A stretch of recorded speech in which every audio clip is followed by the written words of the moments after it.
मित्रों और मेरे प्यारे अच्छे पड़ोसियों, मैंने बहुत चुन के ये दो शब्दों का प्रयोग किया कि जो मुझे मित्र नहीं मानते कम से कम अच्छा पड़ोसी ही मान ले।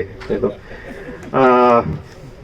मुझे याद आती है सन 1963 की, जहां पर कि मार्टिन लूथर किंग की एक स्पीच थी, आई हैव ए ड्रीम, और वैसा ही कुछ एक ड्रीम हम सबने देखा पिछले 4-5 सालों से, जब से हमने ये अपार्टमेंट खरीदा, क्योंकि यहाँ हमने ये रहने के लिए खरीदा कि हमारे बच्चे एक ग्रीन एटमॉस्फेयर में खेले, हमको एक स्वच्छ बिजली, पानी और साथ में आजकल वाईफाई भी लगता है, along with wife, तो वो भी मिले हम सबको, एंड देन फिर हमारी जो सेफ्टी एंड सिक्योरिटी है, जो एक अभिन्न अंग है जीने का, वो हम सबको साथ में प्राप्त हो। और इन सब चीजों के लिए हमें जो चाहिए, हमने पीछे सबसे सुना, मैं उन चीजों को दोहराऊंगा नहीं कि हमें क्या क्या चाहिए और क्या नहीं चाहिए। मैं आज जो कहने वाला हूं वो है कि हमें कैसे करना है इन चीजों को, क्या करना है हमने बहुत सुना, कैसे करना है इस पे एक नजर डालते हैं। फॉर एन एनालॉजी मैं एक छोटा सा उदाहरण लेता हूं, टोयोटा या जी की एक फर्स्ट क्लास फैक्ट्री की। इस फैक्ट्री की जो सुचारू है, या इसके सुचारू रूप से चालू करने की जो प्रक्रिया है, वो दो चीजों पे चलती है। वन इज इसका राइट इंफ्रास्ट्रक्चर, इसका कैपेक्स राइट जो उस पर डाला गया है, और दूसरा डेफिनेटली इसकी ऑपरेशनल एफिशिएंसी, कि क्या किस तरीके से इसकी कंटिन्यूअस इंप्रूवमेंट की जा सके, डे बाई डे हम अपने एवरी लर्निंग से सीखें और उसको इंप्लीमेंट कर सके। जहां तक कैपेक्स की बात है, ये कैपेक्स, ये दाम हम चुका चुके हैं। किसको चुका चुके हैं? बिल्डर को चुका चुके हैं। हम सबके एक कॉन्ट्रैक्चुअल अरेंजमेंट है बिल्डर के साथ में, जहां उसने हमको प्रॉमिस किया है कि वो हमको A to Z तक जो लिस्ट है उसमें कॉन्ट्रैक्ट में वो हमको देगा। मगर क्या हमको मिला है? आई थिंक हम पीछे जिनसे भी सुन चुके हैं, हमको पूरा नहीं मिला है। अगर नहीं मिला है तो हमको क्या करना चाहिए? भारतीय नीति में 4 शब्द है, साम, दाम, दंड, भेद।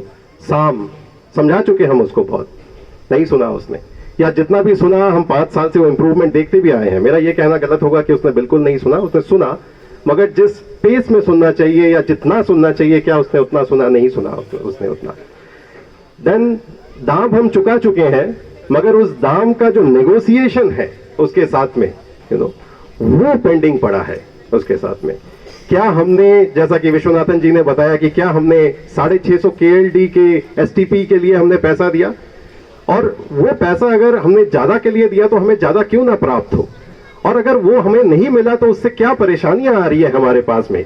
क्योंकि अगर आप वाटर क्लीनिंग के बारे में अगर जानते हैं तो जानते होंगे कि पानी का उस STP में एक पर्टिकुलर टाइम तक रहना बहुत एसेंशियल है फॉर क्लीनिंग।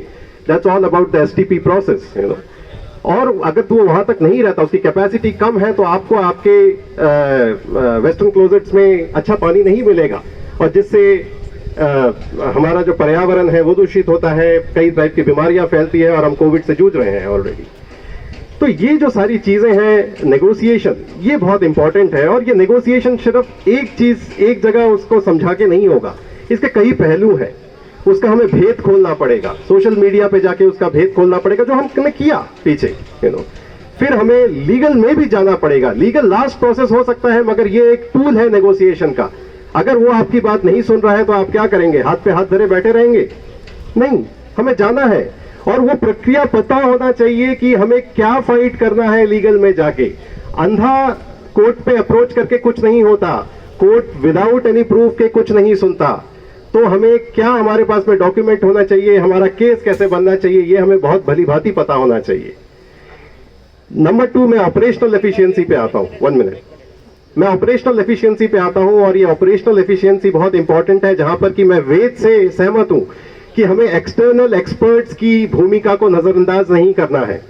वो भूमिका बहुत इंपॉर्टेंट है, और यहां पर स्कोपिंग एंड टेंडरिंग का जो प्रोसेस होता है, किसी को हमारी क्या टोटल नीड है वो स्कोपिंग में आनी चाहिए, और हमारा जो राइट कॉस्ट हमें मार्केट में देना है वो एक प्रॉपर इम्पार्शियल नॉन बायस टेंडर में आना चाहिए। ये चीज बहुत क्लियर होनी चाहिए। तो इन चीजों का हमें ऑपरेशनल एफिशिएंसी में ख्याल रखना है। 2 शब्द पर्सनली मैं मेरे बारे में बोलूंगा। मैं एक एनर्जी ट्रांजिशन कंपनी में नौकरी करता हूं मेरी आजीविका के लिए, और इस ट्रांजिशन, ये मेरी आजीविका ही नहीं, ये मेरा पैशन भी है, क्योंकि ये जो क्लाइमेट कंट्रोल है या जो भी चीजें हमने पर्यावरण से लिए है, हम उसको अपने दूसरे जनरेशन तक पास ऑन कर सके, कहीं ये मेरा ध्येय है। और इसी चीज के लिए शायद मैं RWA में भी अपनी भूमिका अदा करना चाहता हूं, चाहे मैं इलेक्टेड होके आऊं चाहे ना आऊं, मेरी भूमिका वही रहेगी। थैंक यू सो मच आप लोगों को सुनने के लिए। That's all.